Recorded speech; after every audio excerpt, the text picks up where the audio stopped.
জেহেন থেকে সরে যায় এবং প্রত্যেকের সুবিধার্থে কথাগুলো প্রত্যেকে আপনার এই ক্লাসকে সুশৃঙ্খল করার জন্য প্রস্তুতি নিতে হবে। বুঝতে পারছেন? এখন আপনাদের জি ফোরানের মধ্যখানে দেখা যায় আওয়াজ, একজন ফোরা বলতেছে, প্রত্যেকে জি মিউট করে রাখার পদ্ধতি জানতে হবে। না যদি জানেন মাদ্রাসা অফিসে যোগাযোগ করবেন এবং আপনার পার্শ্ববর্তী কাউকে বলবেন যে গুগল মিটে কিভাবে মিউট করে রাখতে হয়। সেটা যেন আপনার জন্য জরুরি। নামাজ জি পড়তে হলে তো অজু লাগে, অজু আগে করতে হয়। আছেন, এখন আপনার ক্লাস যদি আপনি ওস্তাদদেরকে এবং ছাত্র ভাইদেরকে শান্ত শিষ্টভাবে করতে না দেন, তাহলে তো এটা সবার জন্য ক্ষতি।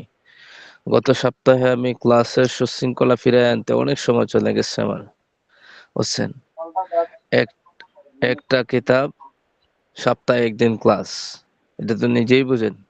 যেটা প্রতিদিন ক্লাস হয় অফলাইনে, এখন সপ্তাহে একদিন ক্লাস হবে। এখন যদি এটাতে আমি বলতে হয় বারবার যে মিউট করুন, তাহলে তো হইল না। যিনি পড়া বলবেন তিনি ব্যতীত সবাই মিউট করে রাখুন। কথা বুঝতে পারছেন সবাই? জি জি হুজুর। হুম। আমি কি বললাম এটা নিজেকে নিজে প্রশ্ন করিয়েন যে কথাটা অত্যন্ত গুরুত্বপূর্ণ।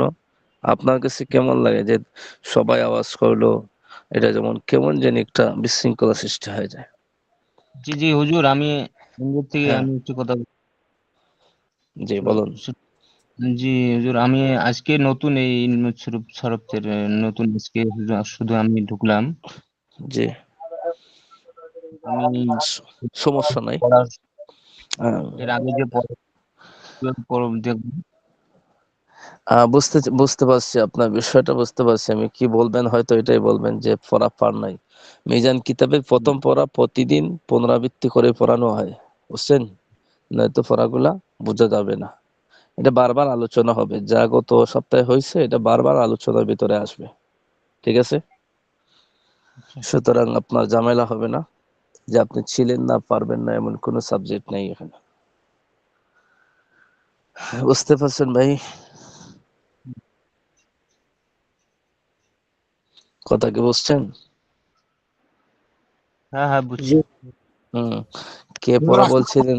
হ্যাঁ, যে পড়া বলছিলেন তিনি পড়া চালিয়ে যান আর বাকিরা মিউট করে শুনুন। বুঝছেন? জি জি। বিসমিল্লাহির রহমানির রহিম। আল জুজউল আউয়াল মিজানুস সরফ, প্রথম অধ্যায়। ইলমুন শব্দের অর্থ জ্ঞান, বিদ্যা বা শাস্ত্র। সরফুন শব্দের অর্থ ঘোরানো ফেরানো, পরিবর্তন করা, রূপান্তর করা ইত্যাদি। ইলমুস সরফের অর্থ হলো রূপান্তর বিদ্যা বা রূপান্তর শাস্ত্র। ইলমুস সরফের পারিভাষিক অর্থ: যে শাস্ত্র দ্বারা শব্দের মূল গঠন ও রূপান্তরের পরিবর্তনের নিয়ম জানা যায় তাকে ইলমুস সরফ বলে। ইলমুস সরফের আলোচ্য বিষয়: মাউদু। আরবি ভাষার শব্দসমূহ ইলমুস সরফের আলোচ্য বিষয়। ইলমুস সরফের উদ্দেশ্য: গরজ। আরবি ভাষার শব্দসমূহ নির্ভুলভাবে গঠন করা, বলা লেখার নিয়ম পদ্ধতি অবগত হওয়াই ইলমুস সরফের উদ্দেশ্য। মাশাআল্লাহ। মিজানের একটু পরিচয় বলতে পারবেন? মিজান কিতাবের পরিচয়। মিজান অর্থ পরিমাপক, পরিমাপক। আর সরফ অর্থ রূপান্তর। হুম, ঠিক সুতরাং আছে। আমরা বুঝতে পারি যে মিজানুস সরফ এটার অর্থ পারবেন পারবেন, ইনশাল্লাহ রূপান্তরের পারবেন, পরিমাপক। পারবেন।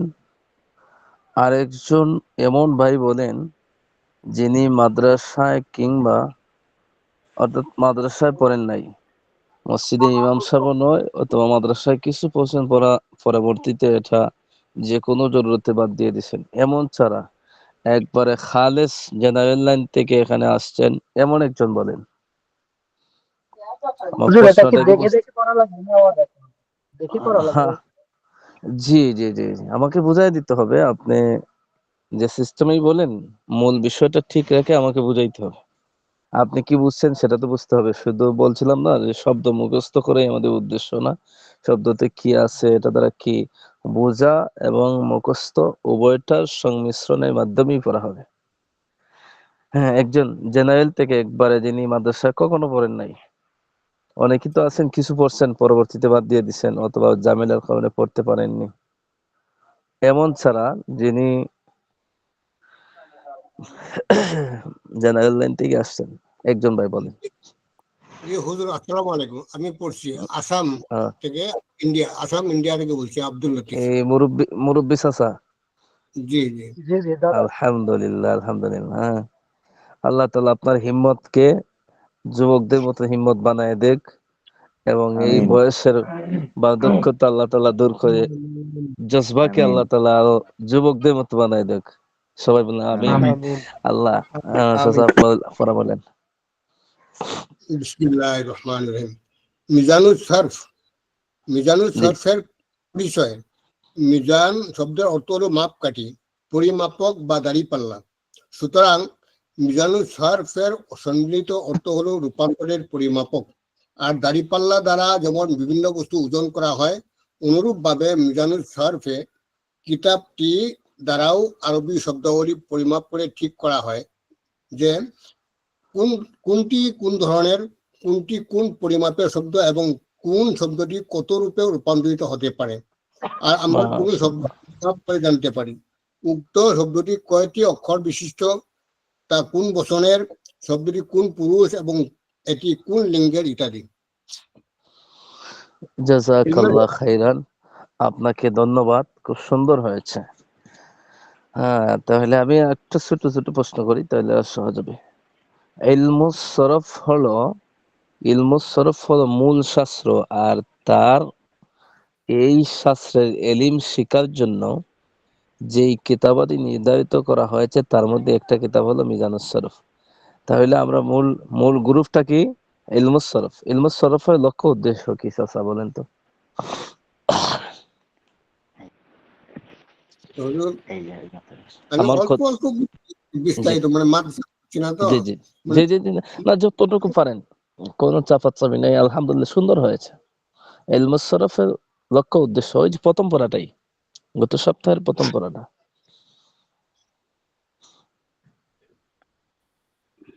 আহ, বলবো হুজুর? আহ, আমি যেই যেই শর্ত লাগিয়েছি, যিনি মাদ্রাসায় কিছু পড়েছেন অথবা পরবর্তী বাদ দিয়ে দিচ্ছেন, এই কোয়ালিটির ছাড়া খালেস জেনারেল শিক্ষিত, হুম, আমাদের পড়ানোর গতি কিন্তু সবার দিকে লক্ষ্য করে করতে হবে। এখন আপনি একবার মিজান জি জি, পড়ছেন, বেশ। এখন ভুলে গেছেন, আপনি তো পারবেনই। তাহলে আরেকজন যে আসলো একবারে পূর্ণাঙ্গ, কোনো দিন মিজান কি নামও শুনে নাই, আরবি কি নামও শুনে নাই, শুধু কোরআন শরীফ হলো, পড়তে পারে, তাহলে আমি তাকে আমি তো ধরে পড়তে হবে, পড়াতে হবে। সুতরাং আমার ওনাদের পড়ার গতিটা শুনলে পরে আমি এই সিস্টেমেই পড়াতে হবে, বুঝতে পারছেন, যাতে বুঝতে কেউ পারছি। বাদ না যায়, সবার উপকারী হয়। জি বুঝছেন, আর কারোর সাথে কোনো শত্রুতা দুশ্মনী না, আমি শুধু তাদের পড়ার গতি বোঝার জন্যই তাদেরকে পড়া দিতেছি, বুঝছেন। জি, ঠিক আছে হুজুর, জি জি। হ্যাঁ, বলুন। চাচা তো সাহস করে অনেক সুন্দর বলছে। আরেকজন।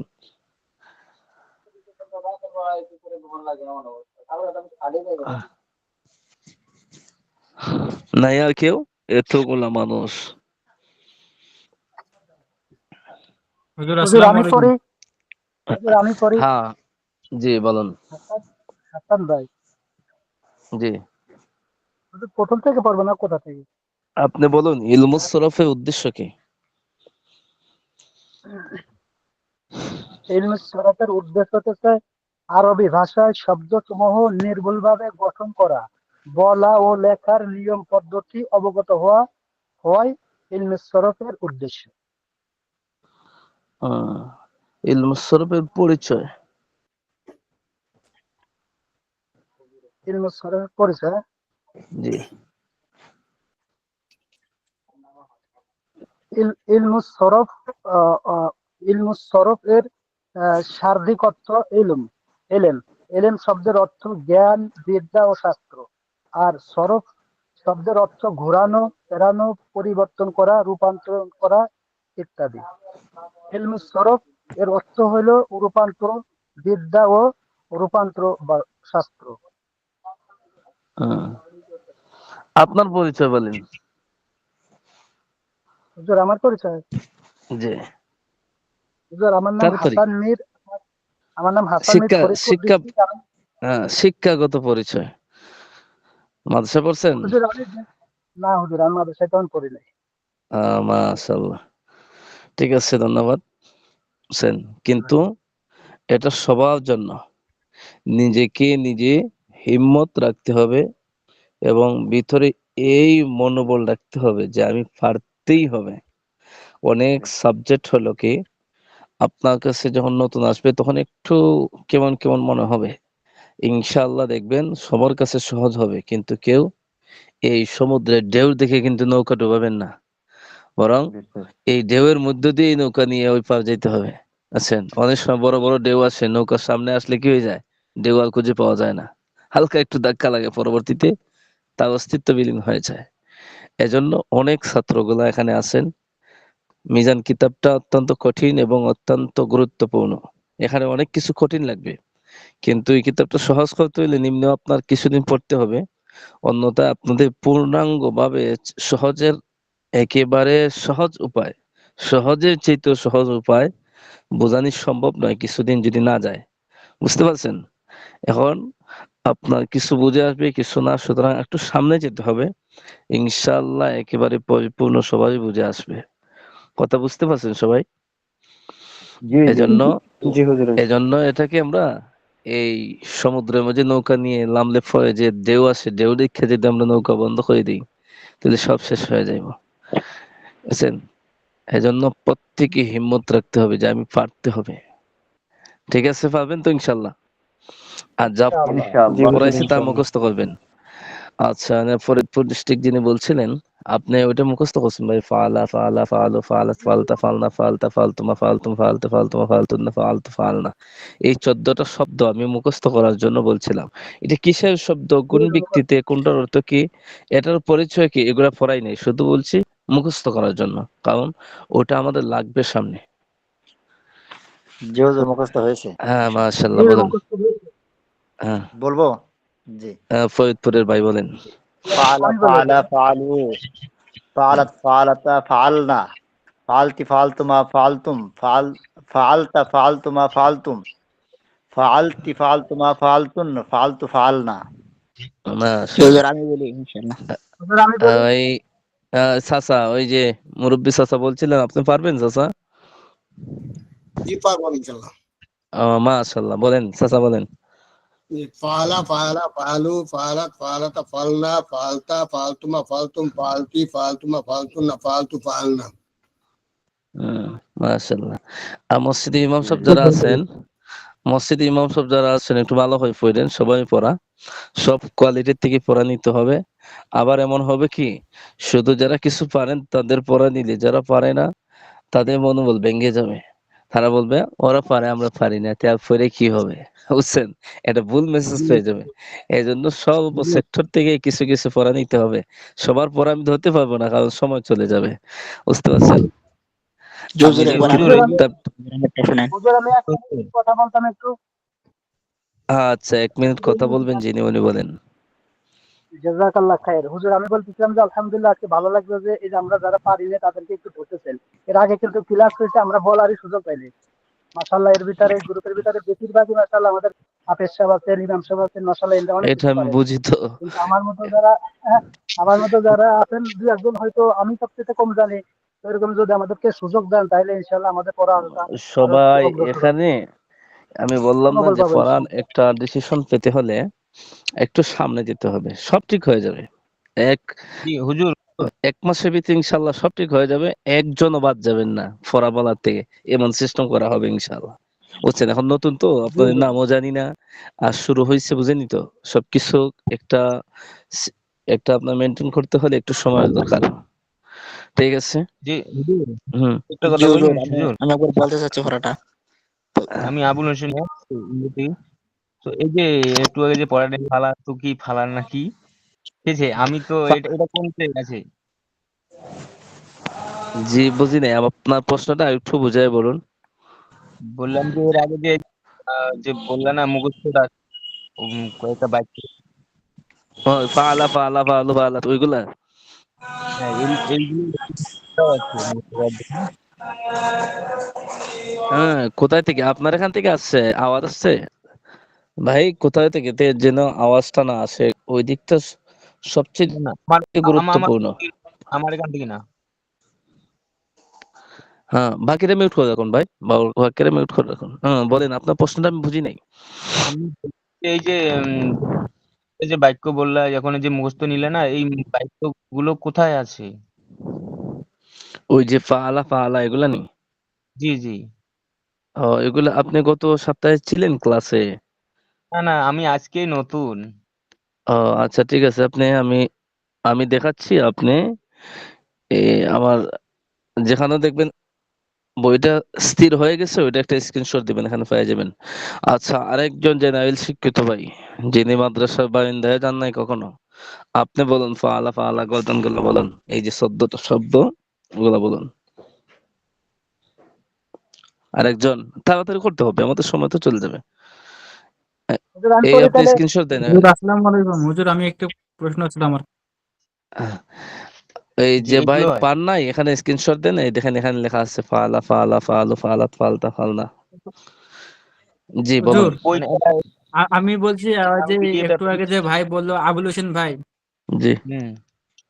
যে ওনার আমি আমি ওই ব্যাপারে একটা কথা বলতে চাচ্ছি, যা আমি আবুল হোসেন ভাই কিন্তু বলতেছি আপনি আজকে ক্লাসটা এখান থেকে করেন, আমি আপনাকে ক্লাস শেষ করে আমি আপনাকে ফোন দিয়ে আমি আপনাকে বইগুলো সব পাঠাই দেবো, পিডিএফ গুলো। না মানে পিডিএফ আচ্ছা। পিডিএফ তো ভাই শুনেন, এই পিডিএফ পিডিএফ সংক্রান্ত বই সংক্রান্ত বিষয়গুলা এগুলো মাদ্রাসা অফিসে আলোচনা করেন যে কোনো সময়, কারণ আমাদের যে এখন ক্লাসটা চলতেছে সপ্তাহে একদিন বিশেষ জরুরি পড়া, আমাদের ওই কিতাবে পড়া ছাড়া বিভিন্ন প্রশ্নগুলা এবং আমাদের হাল ফসি কেমন আছেন বলতে এগুলা এতটা বেশি না গেলে আমাদের জন্য সবচেয়ে বেশি উপযোগী হয়, বুঝছেন? জি শীতের জি দিন অনেক সময় আমাদের পড়াটাই যেতে বেশি হয়, আমি ওইটা কামনা করি, বুঝছেন? হম।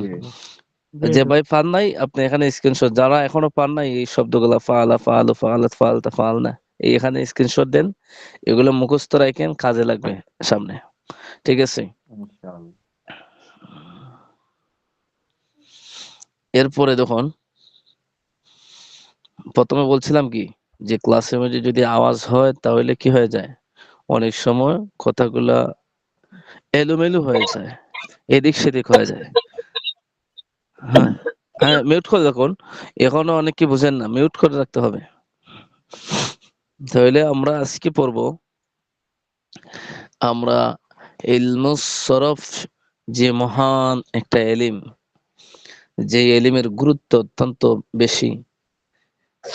ইলমুস সরফ এটা এমন একটা এলিম, যে এলিম যদি কোনো মানুষের জানা না থাকে তাহলে সে কোনো দিন আল্লাহর কোরআন থেকে অনুবাদ বের করতে পারবে না সঠিক, কোরআন বুঝবে না, কথা বুঝছেন? তাহলে কোরআন হাদিস বোঝার জন্য, মর্ম বোঝার জন্য সবচাইতে বেশি গুরুত্বপূর্ণ ভূমিকা পালনকারী একটা এলিমের নাম হলো ইলমুস সরফ। আর ইলমুস সরফ ফোনের যেই কিতাবটা আপনাদের সামনে আছে, ওই কিতাবটার নাম হলো মিজানুস সরফ, যেটা আমরা অতীতে আলোচনা করেছি।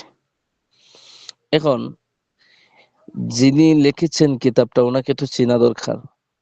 এত গুরুত্বপূর্ণ একটা এলিম, যে এলিম ছাড়া কোরআন হাদিস কিছু বোঝা যাবে না, এই বিষয়টাকে বোঝানোর জন্য সবচাইতে সহজ এবং উপকারী সারা দুনিয়াতে পড়া হয়, এবং এই এলিমের চর্চা আছে, বিশেষ করে আমাদের কওমি মাদ্রাসাতে এই বইটা পড়ানো হয়, প্রাথমিক বই এটা। এখন ওনাকে আমরা চিনতে হবে। দেখুন এখানে লেখা আছে, এই এই দেখা যাচ্ছে আমার স্ক্রিন? জি জি। জি হযরত দেখা যাচ্ছে। হ্যাঁ হ্যাঁ, আচ্ছা ঠিক আছে। উম,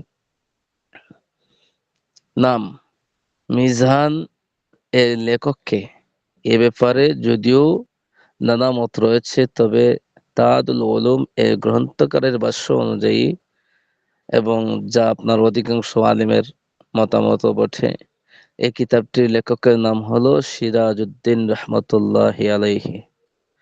আল্লাহ তাআলা ওনাকে জান্নাতে উচ্চ মাকাম দান করুক। আমিন। জন্ম বংশ, তিনি তদানীন্ত বাংলুর রাজধানী পান্ডুয়ার উত্তর পশ্চিম কোণে অবস্থিত দিনাজপুর জেলায় আউদ নামক স্থানে জন্মগ্রহণ করেন। তার পূর্ণাঙ্গ নাম হলো সিরাজউদ্দিন ইবনে উসমান নিজামী চিশতি আউদি রহমতুল্লাহ আলাইহি উপাধি আখি সিরাজ আউদি। এখন পরীক্ষাতে আসে, বুঝতে পারছেন? মিজান কিতাবের লেখকের পরিচয় এটা পরীক্ষাতে আসে, শুধু পরীক্ষাতে না, বরং এটা তো আমাদের নৈতিক একটা দায়িত্ব যে যিনি আমাদের জন্য এত সহজ ভাষায় একটা কিতাব লিখে গেলেন তাকে তো চিনা দরকার, ঠিক আছে? এই জন্য ভালো করে পড়ে নেবেন, এটা তো আর বোঝার কি আছে এখানে। এখানে শুধু বাংলা ওই পড়ে যাবে, এটা বোঝাবো কি?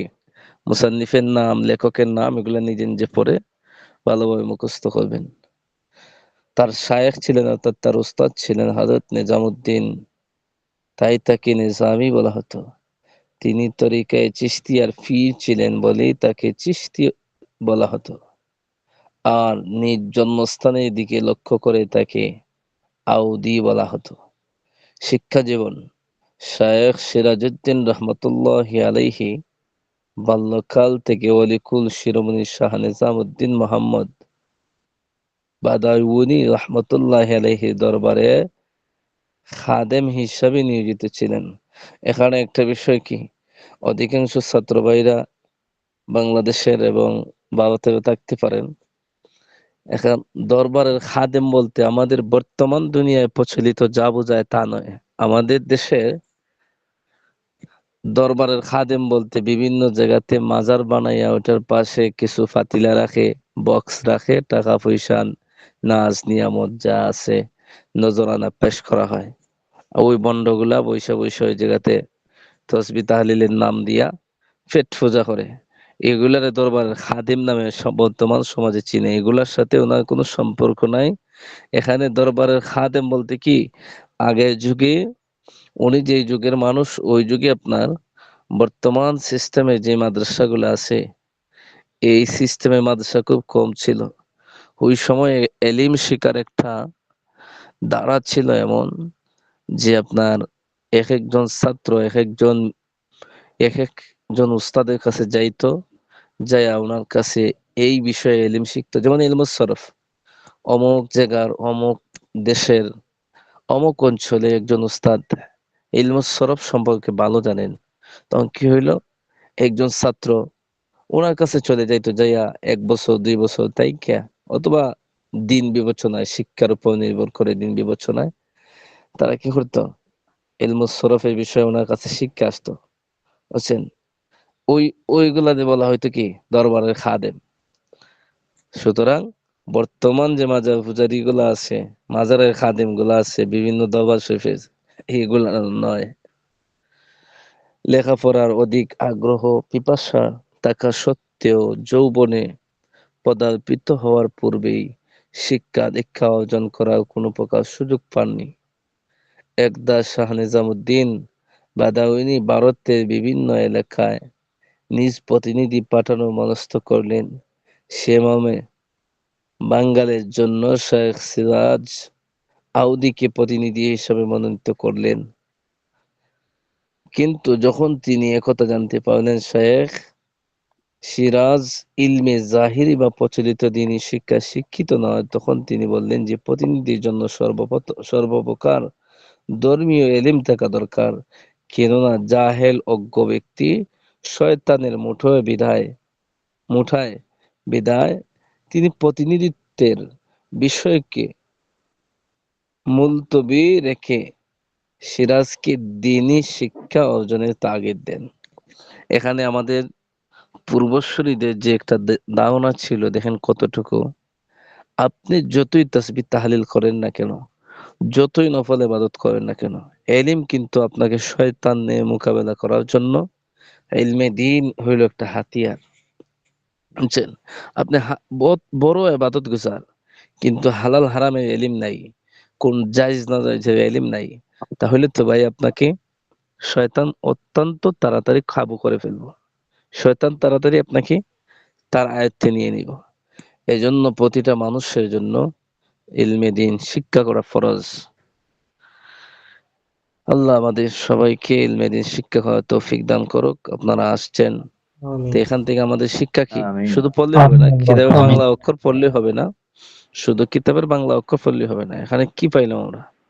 যে উনি জীবনের শুরু থেকে পায় নাই লেখাপড়া, একাডেমিক লেখাপড়ার সুযোগ পায় নাই, তাহলে পরবর্তীতে কোথায় গেছে? ওই উস্তাদের কাছে, উস্তাদের নেতৃত্বে, উস্তাদের অধীনে শিক্ষা করছে। শিক্ষা করে এমন বড় আলিম হইছে যে সারা বাংলাদেশে, ভারত উপমহাদেশে যত কওমি মাদ্রাসা আছে, আলিয়া মাদ্রাসা আছে, সব মাদ্রাসায় ওই কিতাব পড়ানো হয়। বুঝতে পারছেন? সুতরাং যাদের বয়স হয়ে গেছে, অনেকে দেখছি, অনেক ছবিগুলো দেখা গেছে বয়স্ক, তাহলে কি আমাদের মন কি বয়স্ক হয়ে গেছে? না এই জজবাগুলাকে জোয়ান রাখতে হবে সবসময়? উনি কিন্তু জীবনের শুরুতে পড়ে নাই, তাহলে এখানে আমাদের একটা প্লাস পয়েন্ট যে যারা আমরা বিভিন্ন কর্মজীবী মানুষ, বয়স হয়ে গেছে, আমাদের যাতে জজবাটা খুব জোয়ান থাকে, বৃদ্ধ যেন না হয়। যে এলিম শিক্ষার কোনো বয়স নাই যে 10 বছর পর্যন্ত আপনি এলিম শিখতে পারবেন, বরং একবারে মৃত্যু পর্যন্ত আপনার সীমানা আছে। আল্লাহ আপনাদের সবাইকে, যারা আসছেন সবাইকে শেষ পর্যন্ত দেখে এলিম শিক্ষা করার তৌফিক দান করুন। এরপর দেখুন ভাই, এরপর দেখুন, আমার কথাগুলো কি ক্লিয়ার বোঝা যাচ্ছে? জি জি হুজুর, জি কোনো কথাগুলো তো অস্পষ্ট হয় না। যদি কোনো কিছু বুঝতে ভাষাগত ত্রুটি হয় তাহলে আমাকে জানাবেন। এরপর দেখুন, ইলমে সরফ শিক্ষা লাভের পর তিনি ইলমে ফেকাহ, ইলমে নাহু অর্জনের দিকে মনোনিবেশ করেন। ইলমে ফেকাহ, এই যে মাসালা মাসাইল, ইলমে নাহু এর সহজ কি বলবো? যেমন আলহামদুলিল্লাহ, এখন আলহামদুর উপর দু হবে না দা হবে না দি হবে? এই যে হরকত আছে না, হরকত কোন জায়গাতে জের হবে, কোন জায়গাতে জবর হবে, এগুলা যে এলিমে আমাদেরকে বুঝাবে, শিক্ষা দিবে, সেটা হলো কি? ইলমে নাহু। আমরা অনেক সময় বলি হুজুর আরবিতে পড়তে পারি না, যারা আবার জয়দুন হবে না জয়দিন হবে না দান হবে, এগুলো আমাদেরকে কে শিখাবে? ইলমে নাহু। তে উনি ইলমে সরফের পরে ইলমে ফিকহ, ইলমে নাহু শিখছেন। এক একটা বিষয়ে শিখার পরে আরেকটা বিষয় শিখছেন। ওনার কিন্তু যৌবন কাল চলে গেছে, বুঝছেন? উনি মোটামুটি বয়স হয়ে গেছে। তাইলে আমরা যারা বয়স্ক আছি, আমাদের মনকে দুর্বল করার কোনো অপশন নাই। আর এ লক্ষ্যে তিনি মৌলানা রুকনউদ্দিন আন্দরপতির দরবারে উপস্থিত হয়ে ফিকহ এবং নাহুর বিভিন্ন কিতাব অধ্যয়ন করেন। সেগুলোর মধ্যে কাফিয়া, কদরি, মাজমুউল বাহরাইন, মুফাসসালাল, এটা একটা কিতাব উল্লেখযোগ্য। আধ্যাত্মিক সাধনা ও খেলাফত লাভ, মানবতার পূর্ণতা অর্জনের জন্য ইলমে জাহিরের সাথে ইলমে বাতিনিও অপরিসীম প্রয়োজন রয়েছে। আর এ চির সত্যকে বাস্তবায়নের লক্ষ্যে জাহিরি ইলমের পাশাপাশি বাতিনি ইলম অর্জনের প্রতিও তিনি অধিক মনোযোগী ছিলেন। বাতিনি ইলম বলতে কি? এই যে তাজকিয়ায়ে নফস, যেটা সহজ ভাষায় পীর মুরিদি আমাদের দেশে, ওইগুলা। সুতরাং এটা কেউ ভুয়া বলতে পারবেন না, যারা হাক্কানি উলামায়ে কেরামের মাধ্যমে এই তাজকিয়ায়ে নফসের কাজ চলছে, এটাও দ্বীনের একটা অংশ। তবে এটাই পূর্ণাঙ্গ দ্বীন এটা বলা যাবে না, এটা দ্বীনের একটা অংশ। এ লক্ষ্যে তিনি শায়েখ রুকনউদ্দিন শকরগঞ্জ রহমতুল্লাহ আলাইহির হাতে বায়াত গ্রহণ করত। ইলমে বাতিনি শিক্ষা অর্জন করে থাকেন। শায়েখ রুকনউদ্দিনের মৃত্যুর সময় গণিয়ে এলে তিনি শাহ নিজামুদ্দিনকে ওসিয়ত করে যান যে সিরাজ আউদের ইলমে জাহিরির অধ্যয়ন সমাপ্ত করলে তাকে আমার পক্ষ থেকে খেলাফত দান করবে। চিন্তা করছেন, ওনার কিন্তু ইলমে বাতিনি যেটা তাজকিয়ায়ে নফসের ইলম, এগুলো হাসিল হয়ে গেছে, কিন্তু ইলমে জাহিরি, নামাজ, রোজা, হজ, যাকাত, এই যে আমরা শিখতেছি, যেটা আমাদের একাডেমিক ইলম, কোনটা হালাল, কোনটা নাজায়েজ, কোনটা জায়েজ, কোনটা শিরিক, কোনটা বেদাত, এই ইলমে জাহিরি শিকার আগ পর্যন্ত ওনাকে কি দেওয়া হয় নাই? অনুমতি দেওয়া হয় নাই, যে খেলাফত দেওয়া হয় নাই। কত বড় গুরুত্ব দিতেন আগেরকার ওলামায়ে কেরাম, জাতির রাহবাররা, যে মানুষকে ইলমে জাহিরি শিখার জন্য। বুঝছেন? ইতিমধ্যে রুকনুদ্দিন মৃত্যুবরণ করেন। শায়েখ সিরাজ ইলমে জাহেরি শিক্ষা সমাপ্ত করে শাহ নিজামুদ্দিনের দরবারে আরো কিছুদিন তরিকতের শিক্ষা অর্জন করেন। তারপর শাহ নিজামুদ্দিন তাকে খেলাফত দান করেন। কর্মজীবন: শাহ নিজামুদ্দিন রহমতুল্লাহ আলাইহি শায়েখ সিরাজ আউদিকে খেলাফত দ্বারা অলঙ্কৃত করার পর পূর্ব পরিকল্পনা মাফিক তাকে নিজ প্রতিনিধি হিসেবে বাঙ্গালে প্রেরণ করেন। তিনি বাঙ্গালে আগমন করেন। আলাবিদ্যবনী তাকে ধর্মীয় শিক্ষায় শিক্ষিত করেন। ইসলামী প্রদীপ দ্বারা সর্বত্র আলোকিত করতে থাকেন। রচনাবলী: তার রচনাবলীর মধ্যে বিশেষভাবে উল্লেখযোগ্য সর্বজনীন সমৃদ্ধ কিতাব তিনটি। হেদায়েতুন নাহু, এটা আগামী বছর পড়বেন। এটা হলো ইলমু নাহু শাস্ত্রের কিতাব, যেটা আমাদেরকে শেখায় আরবি পড়তে, যে কোন জায়গায় জের হবে, কোন জায়গায় জবর হবে, এগুলো আমাদেরকে সবচাইতে বেশি সহযোগিতা করে। এরপরে পাঞ্জেগঞ্জ, মিজান। পাঞ্জেগঞ্জ এটা ইলমুস সরফ শাস্ত্রের কিতাব। মিজান, এটা তো আছেই, আমরা যেটা পড়বো এটা। মিজান কিতাবের লেখক 758 হিজরিতে দুনিয়া থেকে বিদায় হয়ে গেছে। তো 758 হিজরি, এখন চলছে কত হিজরি কেউ বলতে পারবেন? কত হিজরি চলছে এখন?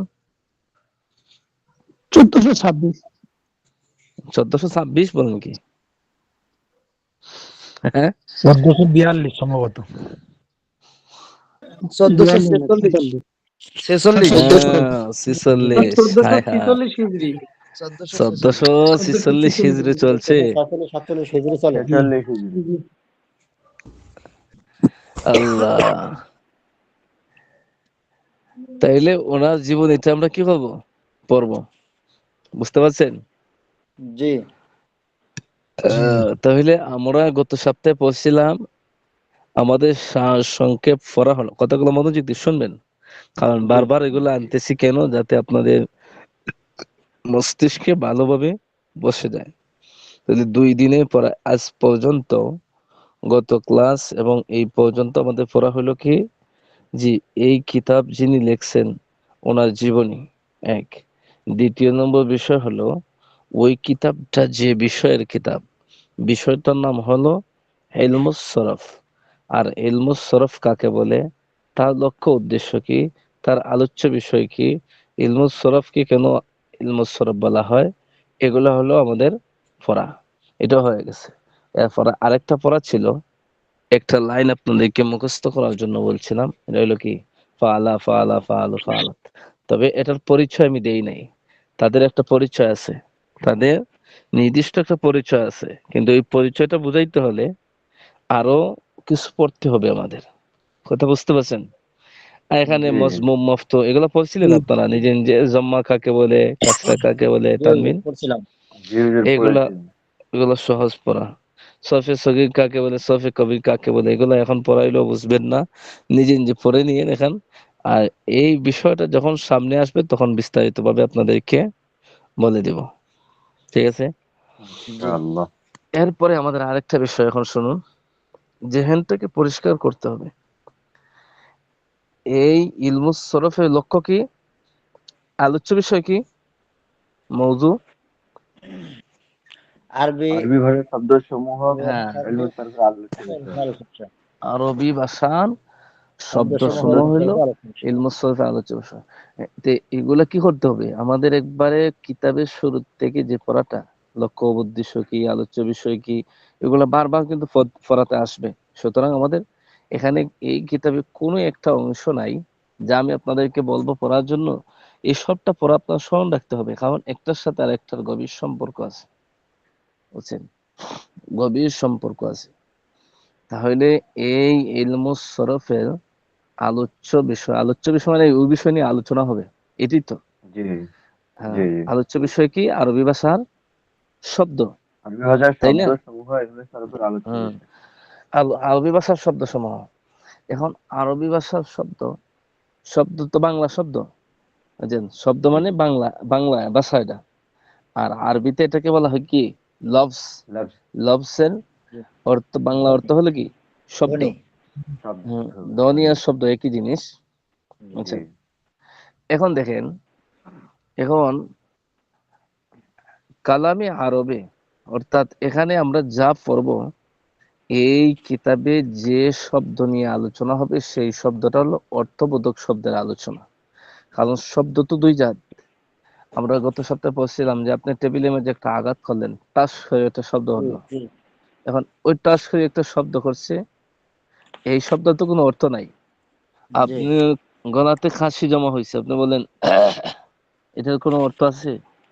জি না। নাই। না, জি, তো এইটা নিয়ে আমাদের কোনো আলোচনা নাই ওই কিতাবে।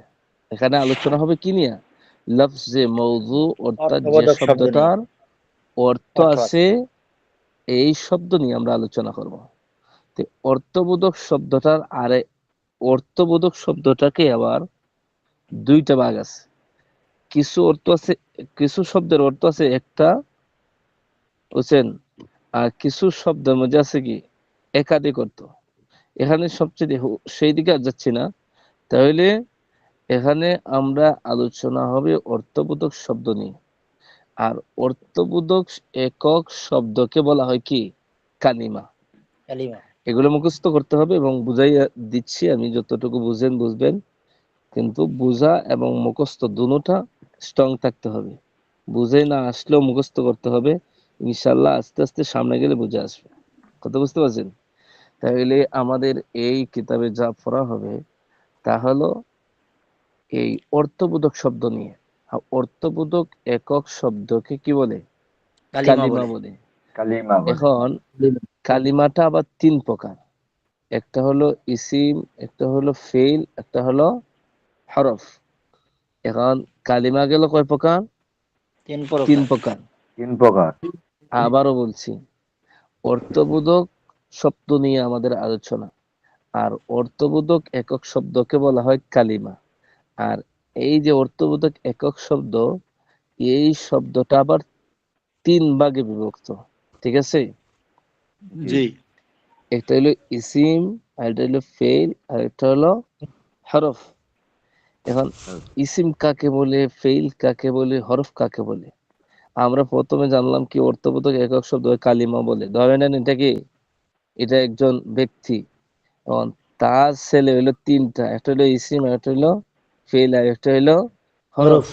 এখন তার যে বড় ছেলে, প্রথম হইলো গিয়ে আপনার ইসিম, ওই বেটার তো পরিচয় জানা দরকার। এরপরে এই ফেইল, এটারও পরিচয় জানা দরকার। এরপরে আছে হরফ, তারও পরিচয় জানা দরকার।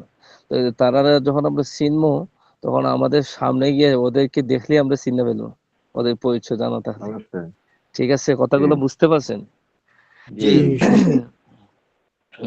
আশা করি কেউ বঞ্চিত হবেন না, সবাই বুঝতে পারবেন।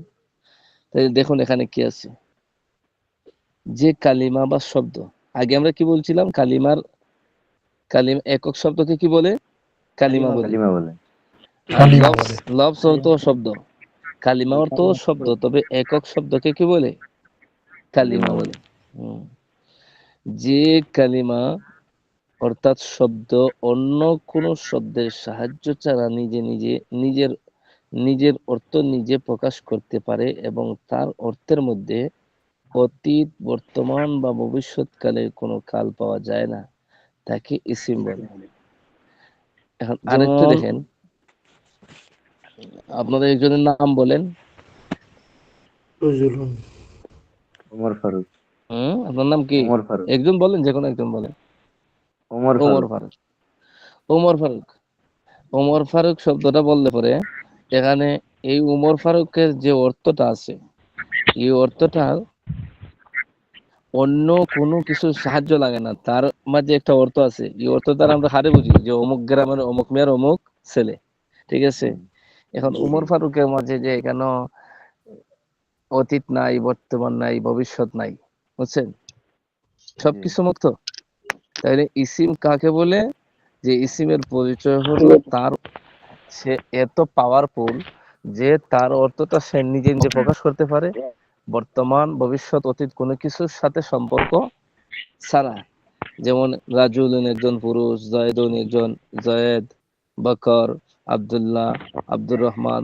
এক কথা আরো সহজ হইলো, যত নাম আছে সবটাই কি ইসিম। আমার কথাগুলা কি আপনাদের কাছে একটু একটু বুঝে আসছে কিনা? জি জি জি জি এরপর জি আমরা, মাশাআল্লাহ। তাহলে আমরা একক অর্থবোধক শব্দকে বলে কালিমা। কালিমা। আর আরো একটু সামনে যাই আবার, যারা পারেন তাদের কাছে বিরক্ত লাগবে, কিন্তু আমি ইচ্ছাকৃত আবারও পুনরাবৃত্তি করছি, কারণ অনেকে বুঝবে না, এই জন্য যাদের কাছে বিরক্ত লাগবে তারা একটু ধৈর্য ধরতে হবে, ঠিক আছে? জি হ্যাঁ, তাহলে এই কিতাবের আলোচ্য বিষয় হলো অর্থবোধক শব্দ নিয়ে। অর্থবোধক একক শব্দকে কালিমা বলে, ঠিক আছে? আর ওই কালিমা অর্থাৎ অর্থবোধক একক শব্দরা তিন ভাগে বিভক্ত। একটা হলো ইসিম, আর একটা হলো ফেল, আর একটা হলো হরফ। তো ইসিমের পরিচয় আমরা জানলাম কি, যে তার অর্থ সে নিজেই প্রকাশ করতে পারে, খুব শক্তিশালী,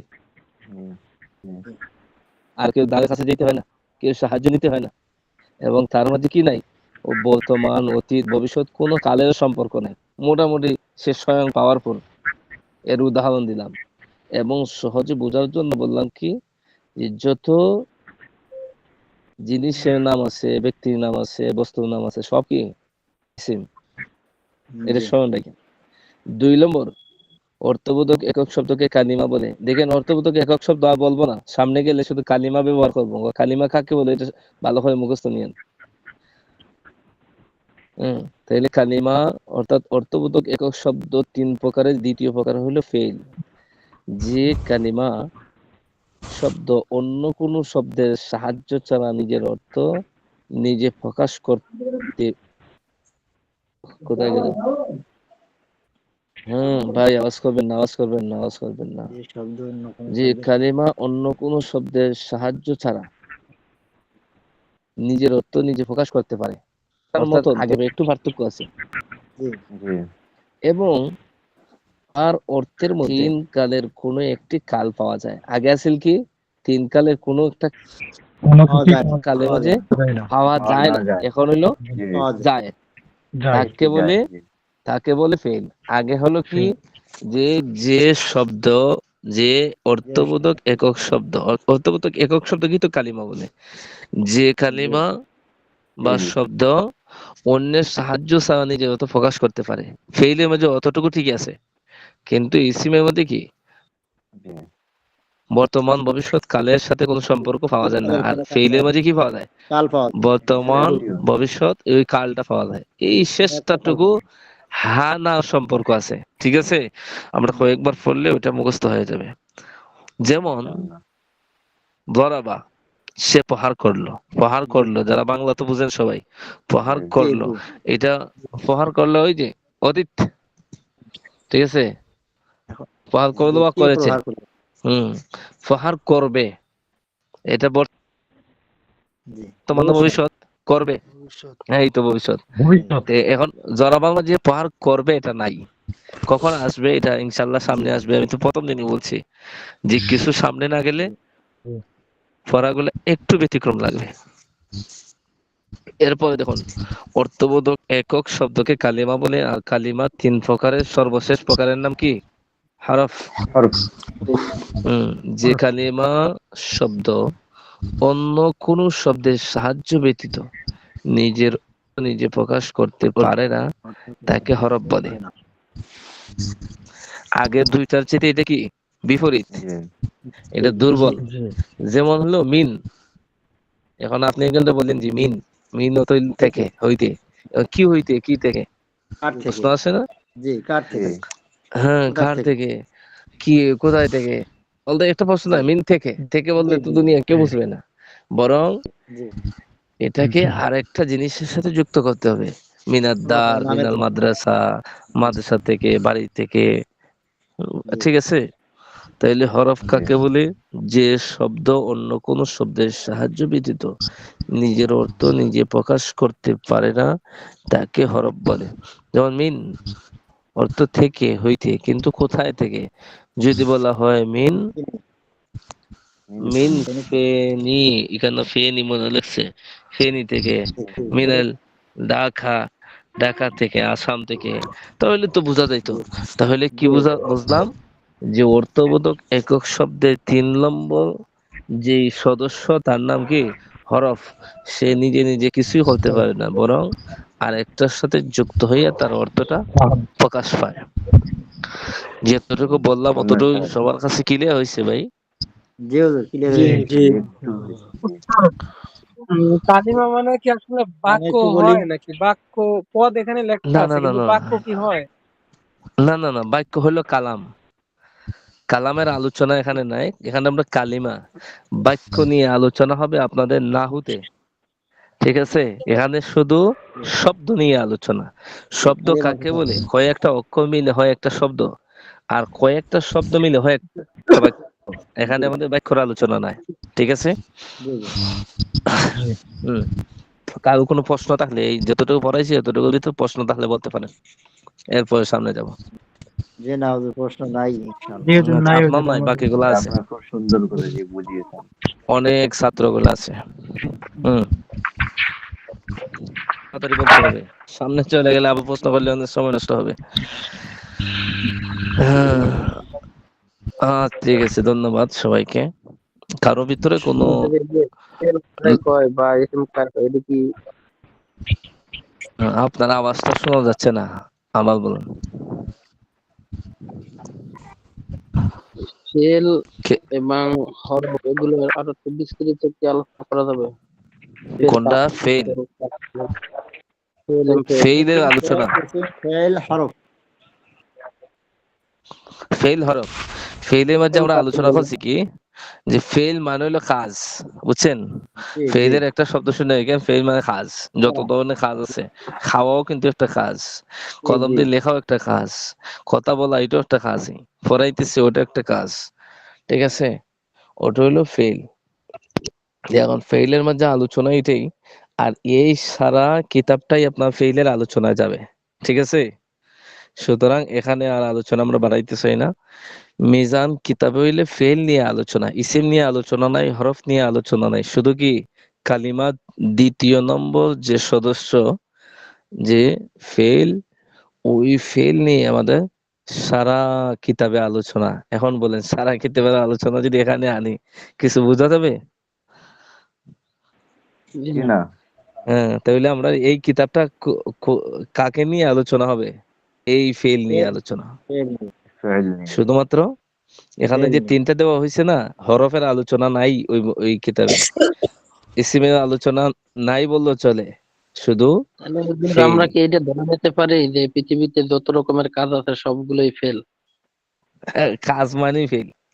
ঠিক আছে, জি একটা সহজ একটা জিনিস শুনে রাখেন, আমাদেরকে বলা হয়তো কি, যত নাম তত ইসিম, মানে যত নাম আছে সবই ইসিম, যত খাস তত ফেল, নামও নাই খাজও নাই, তার নাম হরফ। জি। ঠিক আছে, আলহামদুলিল্লাহ ওটা স্মরণ আলহামদুলিল্লাহ। রাখবেন, এটা আমাদের উস্তাদরা বলতো ক্লাসে। আলহামদুলিল্লাহ। আচ্ছা, তাহলে আমরা ফেইলের আলোচনা আর এখানে বাড়াইতেছি না কেন, যে ওই গোটা কিতাবটাই কি নিয়া, ফেইলের আলোচনা নিয়া, সোহেল নিয়ে। জি বুঝছেন? এখন ফেইলের আলোচনা তো আমরা কিতাবই পড়বো, সুতরাং এখানে মুখস্থ আলোচনা করে কিছু স্মরণ রাখতে পারবেন না। জি। এরপরে যান, আশা করি সবাই একটু মনোযোগ দিলে সবার পড়া হবে। ইনশাআল্লাহ। এরপরে দেখেন, বাহাস আফআলে মুতাসাররিফা। ফেইলের বহু বচন হইলো আফআল। এই যে আমরা ফেইল পড়ছি না, জি এই যে কোথায় জানি গেল, এই যে জি মুতাসাররিফা। মুতাসাররিফা এই যে তাসরিফ মানে পরিবর্তনশীল।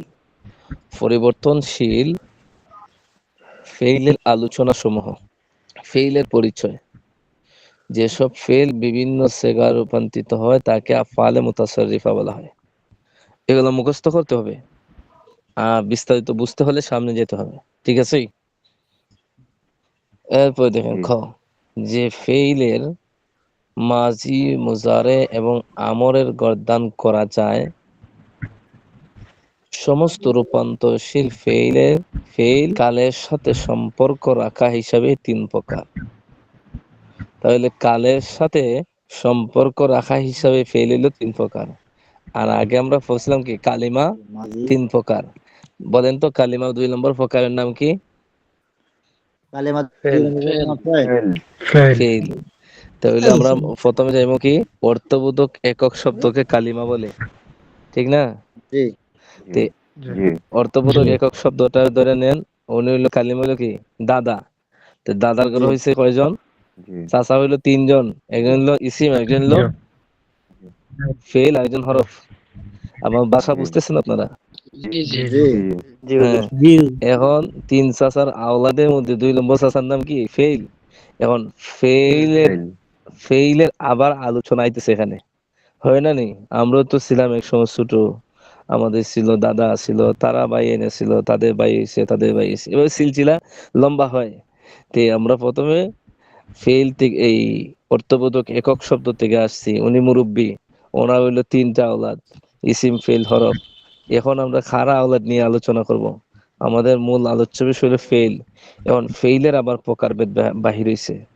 ফেইল কয় প্রকার? 3 প্রকার। এই যে 3 প্রকার দেখা যাচ্ছে স্ক্রিন। জি জি জি জি 1 নম্বর মাজি অতীতকাল, মুস্তাকবিল ভবিষ্যৎকাল, হাল বর্তমানকাল। এই 3 প্রকারের ফেল ব্যতীত অন্য যতগুলো ফেল আছে, যেমন আমর, নহি, সবগুলো 3 প্রকারের ফেল থেকে গঠিত, বুঝছেন? জি মানে জি মেন এই যে ফেলটা আছে তার সন্তানাদি হইলো কি? আর জি আরো যে এই ছোট ছোট বাচ্চা কাচ্চা গুলা আছে, এগুলা কি ওই 3 সন্তানের মধ্যে থেকে আইছে, বুঝছেন? এটা ওই আমাদের জি বর্তমান প্রজন্ম এবং চলমান প্রজন্মদেরকে লক্ষ্য করলে একটু গভীর মনোযোগ দিয়ে পড়লে পরে পড়াটা একবারে স্মৃতিতে প্রবেশ করবে, খুব সুন্দর, বুঝছেন? হয়তো আমি যখন পড়াই আপনাদেরকে তখন সহজ হবে, কিন্তু পরবর্তীতে একটু কঠিন হয়ে যাবে, তখন রেকর্ড ক্লাসটা দেখে নেবেন, জি জি ঠিক আছে? তাইলে এখানে ফেল কয় প্রকার? 3 3 প্রকার প্রকার। 3 প্রকার।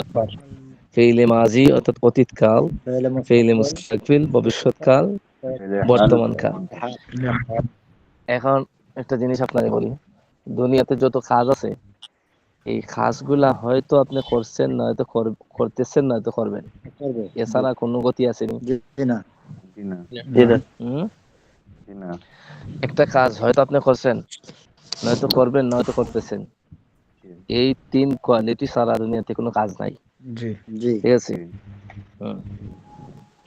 তো মাজি মানে অতীতকাল, মুস্তাকবিল মানে ভবিষ্যৎকাল, হাল আর মানে হাল মানে বর্তমানকাল। বর্তমান এই 3টার মধ্য থেকে আরো বের হইছে, সেটার আলোচনা যখন কিতাবে আসবে তখন বুঝাই দেওয়া হবে। এখন অগ্রিম আলোচনা কইরা মাথার মধ্যে ফেস লাগায় লাভ নেই, ঠিক আছে?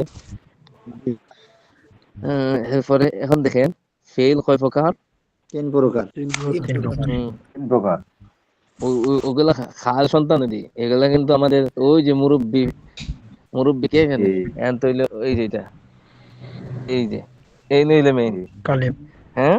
কালিমা দাদু দাদু ওনার সন্তান 2 নম্বর সন্তানের নাম ফেইল, আর 2 নম্বর সন্তানের যে আওলাদ গুলো আছে এগুলো হলো কি, এই যে আপনার মাজি মুজারে, হাল বুঝছেন, হাল মুস্তাকবিল হাল। জি মুস্তাকবিল হাল হ্যাঁ, মাজি মুস্তাকবিল হাল, এইগুলো স্মরণ রাখেন। আমি যে আপনাদেরকে একটা চিত্র দিয়েছি, ওই চিত্রটা স্মরণ রাখবেন, তাইলে দেখবেন হঠাৎ এই খুব তাড়াতাড়ি আপনাদের স্মৃতিতে পড়ার বিস্তারিত আলোচনা কোনটা কোথায় থেকে এলো না এলো ওইটা আপনারা অতি সহজে অনুধাবন করতে পারবেন। ইনশাআল্লাহ তাইলে আমরা এই যে চাচা, এই যে ফেল, ওনার জি ওনার ওনার পরিচয় জানলাম এবং ওনার যে সদস্যগুলো আছে এগুলা জানলাম, জি ঠিক আছে? ফেল কয় প্রকার? 3 প্রকার 3 3 প্রকার প্রকার, মাজি মুস্তাকবিল হাল, হাল ঠিক আছে? এটা মুখস্থ করতে হবে। এখন দেখেন, এখন ওই চাচা তো বাইনদের সংখ্যা জানলাম, মাজি মুস্তাকবিল হাল, এখন তারাও তো পরিচয় জানা দরকার। জি এখন তারার জি পরিচয় জানতে হইলে আপনি কেন আসতে হবে? আমরা ফেইল কয় প্রকার বলছিলাম, একটা হইলো মাজি, ফেইলে মাজি। এখন ফেইলে মাজি তার পরিচয় জানতে হবে। এরপর যে এই চাচার যে আরেক সন্তান, ফেইলে মুস্তাকবিল, এরপরে আরেকজন আছে হাল, তাদেরও পরিচয় জানতে হবে। এখন যখন, জি আমি বলছি, আমি শেষ করি একটু, তখন যখন তাদেরও পরিচয় জানবো, তাহলে আরো সামনে গেলে ফকিহ ওদেরকে দেখলে আমরা বুঝতে পারবো যে আমরা, যে ওরা অমুকের আওলাদ, ওরা অমুকে এই লাগে সেই লাগে। কথা বুঝতে পারছেন? জি জি জি। আচ্ছা, এখন যা বললাম এর মধ্যে যদি কোনো প্রশ্ন থাকে তাহলে বলতে পারেন। ভয় পাইয়েন না, কেউ ভয়ের কোনো বিষয় না, শরম লজ্জার কোনো বিষয় না, না বুঝলে বলবেন। হুম। আচ্ছা দেখো, মনে হয় কোনো প্রশ্ন নাই। ফেইলে মাজি, তাইলে আমরা ফেইল যে 3 প্রকার, ওই 3 প্রকারের ফেইলে মাজি। কোথায় থেকে আওয়াজগুলো আসতেছে দেখেন তো, একজন দেখে অনেকে নাম ধরে বলে দিন যে বন্ধ করে রাখেন ভাই। আওয়াজ করবেন না। যে ফেইল অতীতকালের কোনো কাজ করেছে বা, আসসালামু আলাইকুম হুজুর। আসসালামু আলাইকুম। হ্যাঁ বলুন। ওয়ালাইকুম আসসালাম, কথা বলুন। হুজুর বলতেছি, এগুলা কি না দেখে মুখস্থ করতে হবে? যেগুলো বললাম এগুলা কি না দেখে মুখস্থ করতে হবে? এগুলো মুখস্থ করতে হবে। জি। মুখস্থ করলে বিষয়টা না স্মরণ দেখে? থাকবে। জি জি, মুখস্থ তো না দেখেই বলা হয়, দেখে দেখে বললে তো আর মুখস্থ হয় না, বুঝছেন? জি জি আপনি বই দিকে বেশি বেশি পড়বেন, মুখস্থ হয়ে যাবে। আর এই মুখস্থটা যাতে শুধু মুখস্থ না হয়, এজন্য তো বারবার বিভিন্ন উদাহরণ দিয়ে আপনাদেরকে বুঝাইতে চাইছি, বুঝছেন? আরো বুঝে আসবে, একসাথে সবকিছু বুঝে আসবে না তো। এজন্য মুখস্থ করে রাখবেন এবং বোঝার চেষ্টা করবেন। যখন বারবার বলা হবে তখন ইনশাআল্লাহ সবই বুঝে আসবে। কথা বুঝছেন? উস্তাদ জি, তাহলে আর পড়া না বাড়ানো তো মনে করি ভালো। এই যে মুখস্থ পড়া, তো ওই 3টা সংজ্ঞা শিখে নিলে আপনার আমাদের একটা সাইট লেগে যাব। বুঝতে পারছেন? এতগুলা পরে মুখস্থ জি জি করতে পারবো? হায় হায়, এতগুলো পড়া কোথায়? আচ্ছা তো ঠিক আছে, এতটুকু থাক, কিতাব তো শেষ করতে হবে। জি। এই তাহলে পৃষ্ঠাটা আমাদের দিয়ে দেন, আজকের মতো এখানে পড়া শেষ। কথা বুঝেন, পড়া বুঝেন, কোথায় থেকে পড়া শেষ করে কোথায় দেব। আসলো। আজকের জন্য এখানে পড়া শেষ। তাহলে পড়া আমাদের কি কি গেল?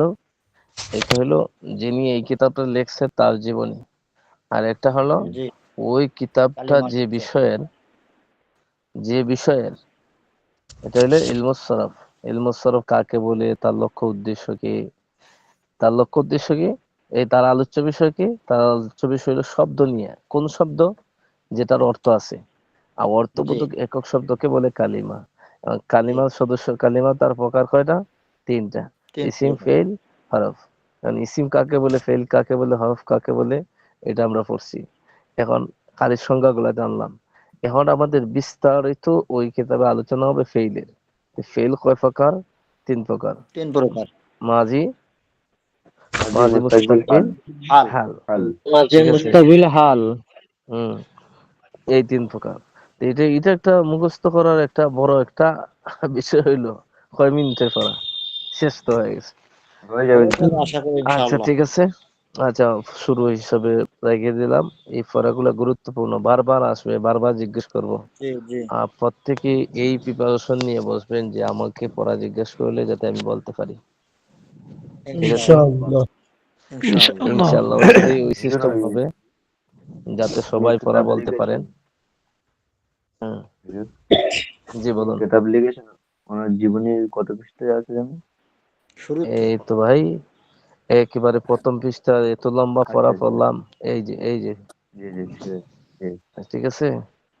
জি জি ঠিক আর আছে। কারো কোনো প্রশ্ন থাকলে বলতে পারেন। আজকের মতো ক্লাস শেষ। আমি প্রশ্ন একটু থাকলে বলুন।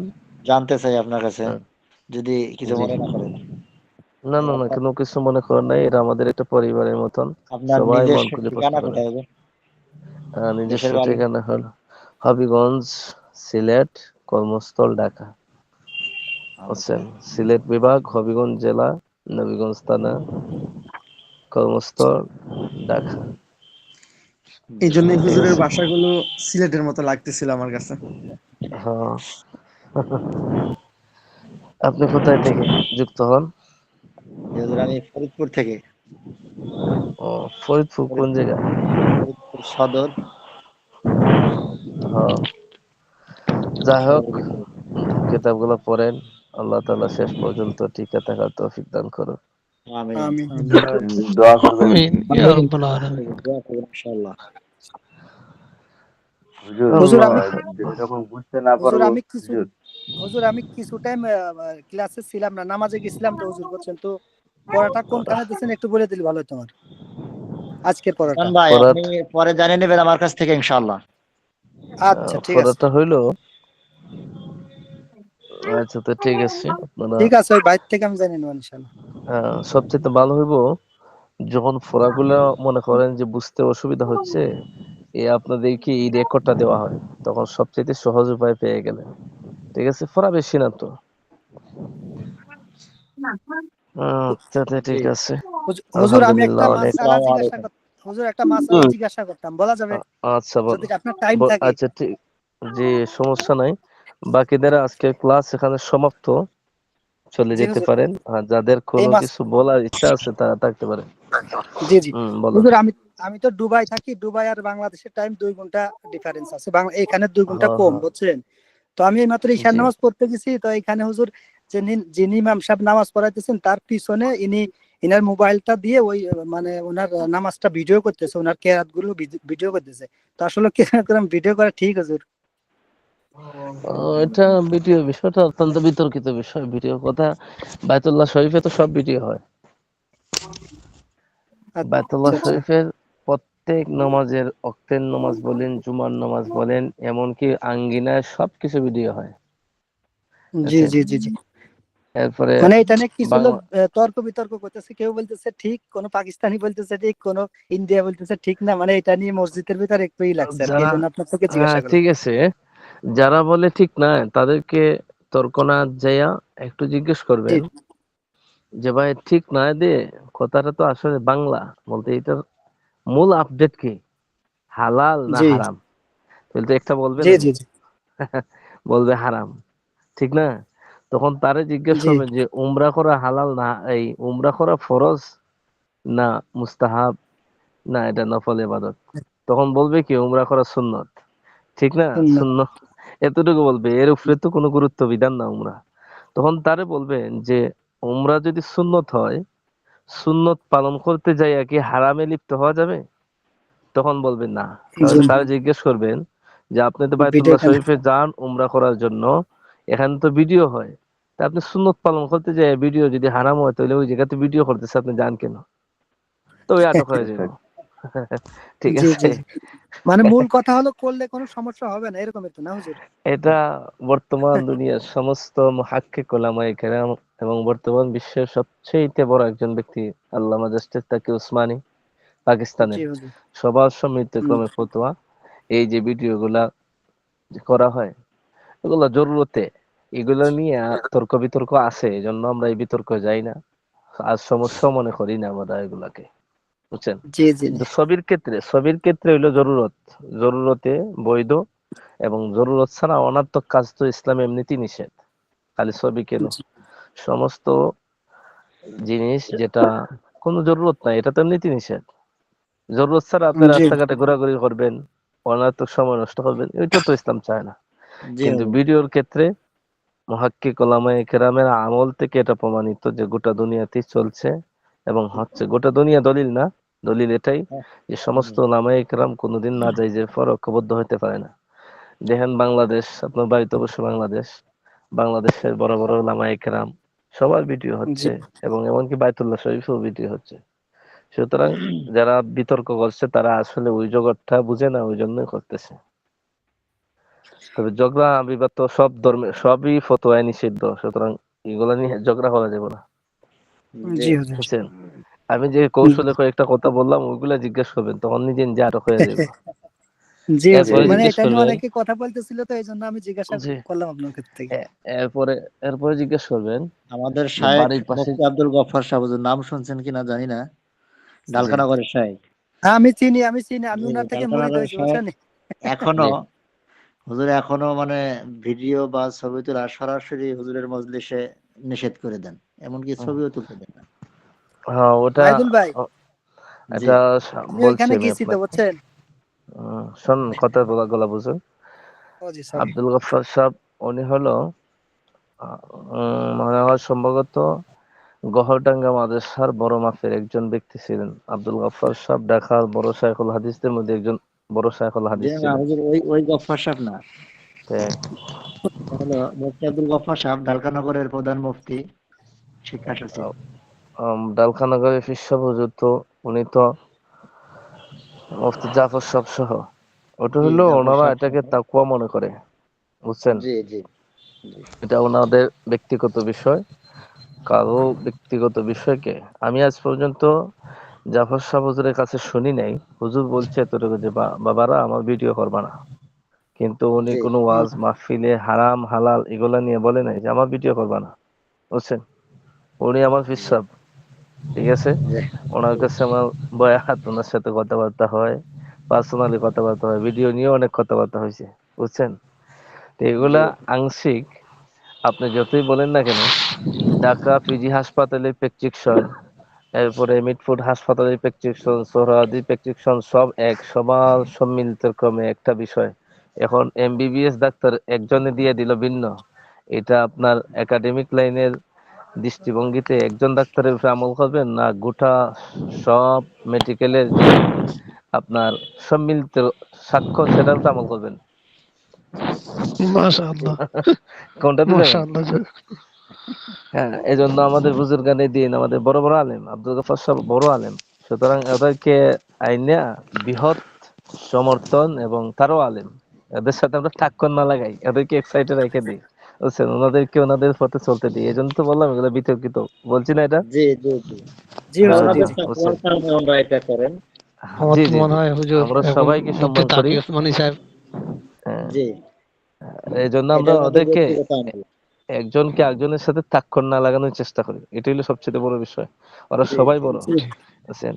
এই যে আওলাদে রসুল সৈয়দ আশরাদ আল মাদানী, বুঝছেন, জি ভারত উপমহাদেশের মহান একজন ব্যক্তি, উনি জি কিন্তু সব জায়গায় ভিডিও করতে দেয় না, উনি অনেক সময় ফিটায়ও মানুষে, কিন্তু উনার সাংবাদিক সম্মেলনও ভিডিও করতে দেয়, বিভিন্ন মাহফিলও দেয়, সব জায়গায় দেয় না, আর ছবি উঠাইলে তো পাই না, বুঝছেন? তো এটা হইলো ওনাদের মন মস্তিষ্কের বিষয়গুলো, ওই সমস্ত বিষয় নিয়ে। এখন হুজুরও তো যায়, আমাদের মুফতি জাফর সাহেব হুজুর তো উমরা করতে যায়, এখন যদি এটা হারাম ধরেন তাহলে তো উমরা করা ঠিক হবো না, কারণ হলো জি জি উমরা সুন্নত, সেখানে ভিডিও সুন্নতের আছে। জন্য আপনি হারাম লিপ্ত হইতে পারবেন? ঠিক ঠিক এখানে হ্যাঁ, 24 ঘন্টা ভিডিও আছে। আর এটা আমি হুজুরকে সরাসরি বলছি, হুজুর বলছে বাবা এগুলা তো পড়ার কালচারে, বুঝছেন? ঠিক তে ওনাদেরকে আমি ঠিক চিনি, ওনারা বড় বড় মানুষ, বুঝছেন? এজন্য যারা আছেন কোন সময় কোন ফতোয়ার ক্ষেত্রে দুইজন আলিম কিংবা এক এক গ্রুপে এক গ্রুপের সাথে টাক্কর না লাগানোর চেষ্টা করা, এটাই সবচেয়ে বড়। আর বৃহৎ জি জনসমর্থন এবং বৃহৎ উলামা একরাম যে দিকে আছেন ওটাকে আউলা মনে করা, আর বাকিদেরকে জি জাহান্নামী মনে না করা, বুঝছেন? এটা হইলো জি জি সবচেয়ে বড় বিষয়। আল্লাহ তাআলা আমাদেরকে বোঝার তৌফিক দান করুন। জি ভাই, আমার আমার আমিন। একটা কথা আছে, বড় ভাইরা। আমি বের হতে চাই অনুমতি দিলে। মেহেদী আচ্ছা, হাসানের সাথে একটা কথা আছে ভাই, বলবো? হুজুর একটা কথা বলতাম। হ্যাঁ বলুন, হ্যাঁ বাকিরা মিউট করে দেবো, আপনার একজনে বলুন। আপনার আপনার নাম্বারটা হোয়াটসঅ্যাপে দিলে ভালো হতো, ও মানে আপনার হোয়াটসঅ্যাপের নাম্বারটা। ও, এটা নাই, আমার নাম্বার পাওয়া যায় কিনা আমি তো ওইগুলো হয়তো তো বুঝি না। আমি একটা কমেন্ট করতেছি দেখেন, আমি তো এখন আমি ভাই কেউ যদি পারেন তাহলে আজকের যে পড়া হুজুর দিয়ে সেটা স্ক্রিনশট দেন, আমি অর্ধেক থেকে আমার কেটে গিয়েছিল। আচ্ছা ঠিক আছে, আপনাকে বলে দিব না। আচ্ছা আমি একটা কমেন্ট করতেছি, ওখানে চাপ দিলেই তো পাইবেন যে আমার হোয়াটসঅ্যাপ নাম্বার এখানে, জি ঠিক হুজুর, আছে? ক্লাসের ওই হোয়াটসঅ্যাপ গ্রুপে আহ, দিলে পাওয়া যাবে ওটা। হ্যাঁ হ্যাঁ জি হ্যাঁ, জি হুজুর, আপনার আচ্ছা নাম্বারটা দিলে একটু ভালো হতো, আসসালামু আমরা আলাইকুম। মাঝে মাঝে যোগাযোগ করতাম। আচ্ছা জি আমি ওই একটা কমেন্ট করতেছি এখনই আপনাদেরকে, ওই আপনারা যেখানে জি হাজিরা হুজুর। দিচ্ছেন ওই জায়গাতে, তো এখান জি থেকে জি জি পেয়ে জি যাবেন। হুজুর, একটা আসসালামু আলাইকুম। আরেকটা কথা জিজ্ঞাসা করতাম হুজুর। আচ্ছা বলুন। আমাদের রুমে মার্শাল্লাহ একজন হাফেজ সাহেব আছেন, ইনার বাড়ি হলো মাশাআল্লাহ। সিলেট। তো উনি বলতেছেন যে আপনার বাড়ি সিলেট কোথায়, আর কি উনি জিজ্ঞাসা করতেছে আর কি। ও, ওনার বাড়ি ওনাকে সিলেট। ওনার বাড়ি কোন জায়গায় সিলেটের? হাফেজ সাহেব কোন জায়গা? কুলাগঞ্জ থানা। ও ও আল্লাহ, সরি, ওনারা গোলাপগঞ্জ, ওনারা গোলাপগঞ্জ। অরিজিনাল সিলেট, হবিগঞ্জ। উনি হবিগঞ্জ হ্যাঁ, চিনবো কিন্তু এলাকা চিনবো না, হবিগঞ্জ ওনার বাড়ি তো অনেক হবিগঞ্জ দূরে। बोला জি জি আমি ক্লাস করতেছি गोपालगंज তো ওই আমি ক্লাস हाँ করতেছি ইনি হাফেজ সাহেব মাশাআল্লাহ শুনতেছেন তাই বলতেছে না হুজুরের বাড়ি কোথায় আর কি। হ্যাঁ হ্যাঁ ওনার বাড়ি অনেক দূরে, আমার বাড়ি হবিগঞ্জ, আর এটা ভিন্ন জেলা, এমনকি অনেক দূরাদূরি। তাই না? ঠিক আছে, জি মাশাআল্লাহ হবিগঞ্জ। মাশাআল্লাহ। আচ্ছা ঠিক আছে, ভালো থাকেন।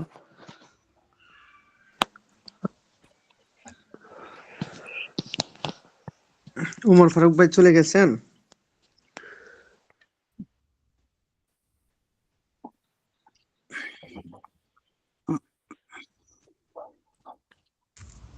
সানোয়ার ভাই আছেন নাকি? আজকে দেখি উমর ফারুক ভাই চলে গেল। সানোয়ার ভাই আছেন নাকি?